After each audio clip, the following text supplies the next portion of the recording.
கர்த்தரின் சத்தம்.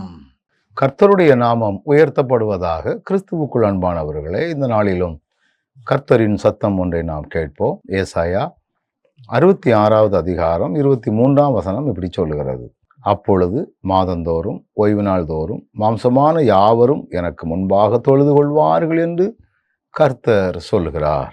ஆண்டவரை தொழுது கொள்ளக்கூடிய நாட்கள் மிகவும் சமீபம். வசனம் மிக தெளிவாக சொல்லுகிறது. முந்தின வசனத்தை நீங்கள் வாசித்து பார்த்தால், நான் படைக்க போகிற புதிய வானமும் புதிய பூமியும் எனக்கு முன்பாக நிற்பது போல உங்கள் சந்ததியும் உங்கள் நாமமும் நிற்கும் என்று கர்த்தர் சொல்லுகிறார். கிறிஸ்துவினுடைய வருகையிலே நாம் ஆண்டவரோடு ஆளுகை செய்யக்கூடிய மக்களாய் வீற்றிருப்பதற்குரிய பலனையும் கிருபைகளையும் ஆண்டவர் தரக்கூடியவராக இருக்கிறார். அதனால தான் அப்பொழுது அப்படிங்கிற ஒரு பதம் இந்த வசனத்திலே வருகிறதை நீங்கள் பார்க்க முடியும். மாதந்தோறும் ஓய்வு நாள் தோறும் அப்படின்னு போட்டிருக்குது. இன்னைக்கு நாம் மாதந்தோறும் ஓய்வு நாள் தோறும் ஆண்டவரை தோத்தரிக்கிறோமா என்று பார்த்தால் நிறைய நேரங்களில் இல்லை.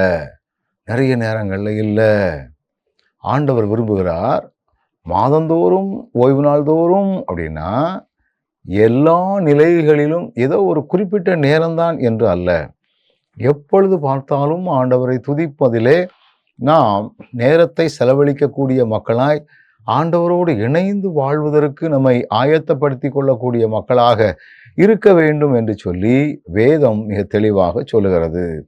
எனவே இப்பொழுது நமக்கு கிடைக்கக்கூடிய இந்த காலத்திலே கூட நாம் இதை அனுபவ ரீதியாக செயல்படுத்திவிட்டால் வரக்கூடிய காலங்களிலே பரலோக வாழ்வு நமக்கு மிகவும் இன்பமானதாகவே இருக்கும் என்பதிலே எவ்விதமான சந்தேகம் இல்லை. வசனம் சொல்லுகிறது, மாதந்தோறும் ஓய்வு நாள் தோறும்.